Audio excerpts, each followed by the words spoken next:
So what do these mercenaries do while they're abroad? Could they actually be a force for good? I talked about that with Sean McFate. He's a senior fellow at the Atlantic Council. He's also the author of the Modern Mercenary.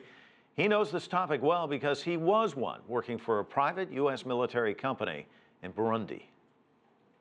In 2004 in Burundi, the U.S. government had information that the president of Burundi would be targeted for assassination by a violent Hutu extremist group in the Congo. And they wanted to keep him alive because if he was assassinated, that could create a genocide like Rwanda and Burundi had in 1994. But they had to do it without having U.S. fingerprints on it. So they outsourced it to a company, and I worked for that company, and my job was to keep him alive. And we did that. And it's a quiet success story, in my opinion, it's sort of the genocide that never was. And it wasn't just me, it was a lot of people involved, a lot of Burundians as well. But this is an example of how companies and corporations are used today in foreign policy.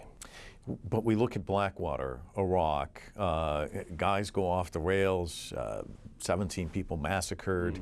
How do you regulate this? I mean, what are the laws out there to make sure that that doesn't happen? Well, as famously been said by Eric Prince, the founder of Blackwater after that incident, a member of Congress asked him what happens to contractors in your company after they kill innocent civilians in a place like Iraq, and his response is they get aisle or window. They go home either an aisle seat or a window seat. And this has remained a core problem. The bigger problem, of course, is you really can't regulate this industry. There's no international laws that sufficiently deal with it, and even if you had them, how would you enforce it? I mean, if you sent police forces into Yemen to arrest the mercenaries from Latin America there, those mercenaries can shoot back and kill the police forces. And this is the bigger problem, is when you commoditize conflict, you really can't regulate it like any other commodity. Most of us view this from the outside. You can view it from the outside and also the inside because of your unique experience. So given that background, what are the pros and cons of all of this? Well, there are a lot of pros and cons. So it's easy to look at this industry and say it's all evil. It's not all evil. It's sort of like fire. It can burn down the house, but if harnessed, it could heat the house as well. So the cons, of course, is that a world awash in mercenaries, they're incentivized to start and elongate war. So a world with mercenaries means more war in the 21st century, if this indeed is a trend, and I believe it is. But the pro is that if it can be harnessed under the certain correct market conditions and regulatory frameworks, it could be used to augment UN peacekeeping forces, it can be used to stabilize regions that are in need of stabilization. There's a lot of pros and there's a lot of cons, and we have to be mindful of both.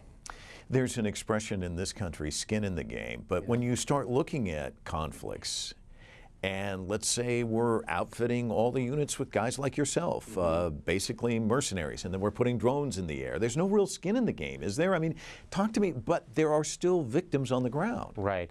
So this is one of the most pernicious moral conundrums, is that we have what they call moral hazard. Using mercenaries allows countries who are rich to go to war without actually having to bleed for that war. And this lowers the barriers of entries into conflict. If Americans or others or UAE citizens can say, we want to fight a war in Yemen, but we ourselves don't want to do the fighting and dying, and we have mercenaries to do it, it's easier to go to war than if your only option was we fight or we don't fight. So I think this is changing the nature of warfare in the 21st century. What does this mean for the quest for peace? Well, what we're seeing right now is that this is no longer, mercenaries and private military countries are no longer a U.S. phenomenon in Iraq. It's no longer Blackwater in Iraq and Afghanistan. It's global.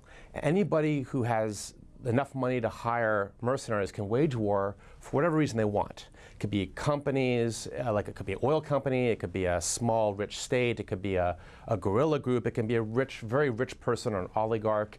And this will change international relations as we know it, because people now can rent armies, and that will change things.